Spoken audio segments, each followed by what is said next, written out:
आप कोई भी शास्त्र उठाकर देखिए, सब में ध्यान चिंतन, ज्योति, प्रकाश, ऊर्जा, आंतरिक शक्तियां, कुंडलिनी जागरण, दृष्टि प्रकाश, आंतरिक प्रकाश, प्रकाश को सबसे ज्यादा महत्व दिया गया है। कोई कैंडल पे ध्यान करता है, कोई लाइट पे करता है, कोई सूर्य की त्राटक क्रिया पे करता है, कोई ज्योति स्वरूप में करता है, तो कोई अपने अंदर ध्यान चेतना करता है। क्योंकि उस प्रकाश, वो प्रकाश ही हमारा मूल धन है, जो शरीर में रहकर यहाँ के लिए भी सफलता प्राप्त कराएगा और यहाँ से जाने के बाद भी हमें सफलता प्राप्त कराएगा। यह बड़े गूढ़ रहस्य, बहुत बारीकी से समझने का विषय होता है। अब जब उस तरह के ओरा के साथ प्रकाश आत्मा बना, तो आत्मा की कमांडिंग हमारे देवलोकों में है। मैं सूक्ष्म यात्रा से काफी देवलोकों की मैंने यात्रा की है। यह कोई कल्पना नहीं, यह मेरे मन चक्षुओं का दैविक शक्तियां कैसे मुझे प्राप्त हुई, ये मैंने पहले आप लोगों को बता ही चुका हूं। उस क्रिया के माध्यम से मैं देवलोकों की यात्रा करता हूं। देवलोक में हर लोक हैं, जीव आत्माएं रहती हैं। हम अभी काया में हैं, तो हम अपने विचार के अनुसार इस संसार को देख रहे हैं। जब हम काया में नहीं रहते, तो हमारा वास्तविक घर देवलोक है, जो आसमान के ऊपर की परतों में है।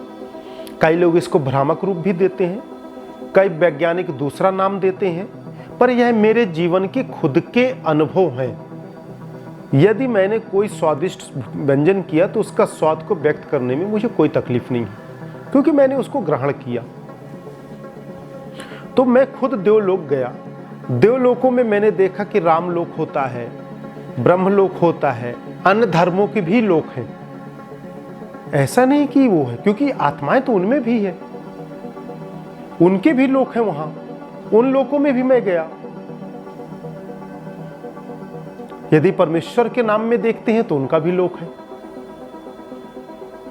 निराकार लोक भी है, बिल्कुल निसंदेह बात है ये। पर सही ज्ञान होना, सही अनुभूति होना, यह महत्वपूर्ण है। पारस आपको दे दिया जाए, और यदि आपको ज्ञान नहीं होगा, तो आप उसका उपयोग दुरुपयोग करेंगे। शक्तियां, ज्ञान, साधना के साथ साथ सही ज्ञान होना जीवन का महत्वपूर्ण है। ड्राइविंग आना महत्वपूर्ण नहीं है, पर सफल मंजिल का रास्ता जानना महत्वपूर्ण है। चला तो सकते हैं बहुत लोग, पर मंजिल तक कम लोग पहुंचा सकते हैं, क्योंकि जो रास्ता जानेगा वही मंजिल को पहुंचा सकता है। 80% लोग दिशा विहीन हैं। हम जीव आत्मा शरीर में प्रवेश करके भाग रहे हैं। पता नहीं हम जीवन में किसके लिए भाग रहे हैं, पता नहीं हम किसके लिए कमा रहे हैं, पता नहीं हम किसके लिए दौड़ रहे हैं।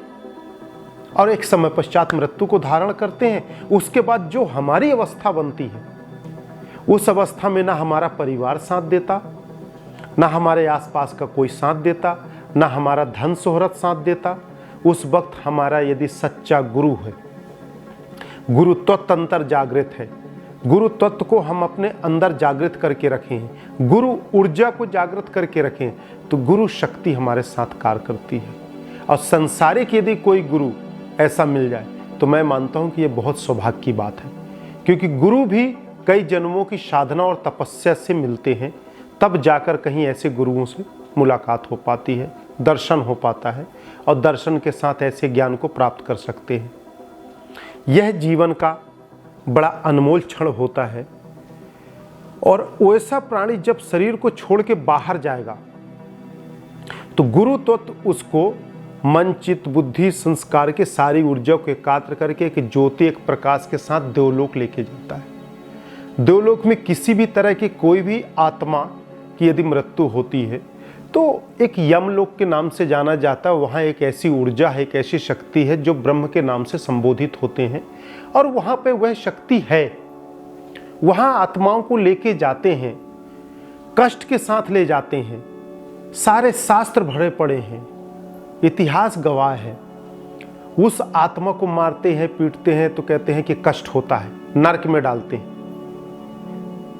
गीतम जैसे कहते नैनन छिदंती वाला जो जैसा विषय आता है पाप का, तो उसमें एक तरफ आत्मा को मार नहीं सकते, जला नहीं सकते, काट नहीं सकते, कुछ नहीं कर सकते। दूसरी तरफ यहाँ ये दृष्टांत भी मिलता है कि जब हम ब्रह्मलोक लेके जाते हैं यम लोग घसीट कर, तो उस आत्मा को मारते हैं, कोड़े से मारते हैं, चाबुक से मारते हैं। गरुड़ पुराण में भी यह दृष्टांत है।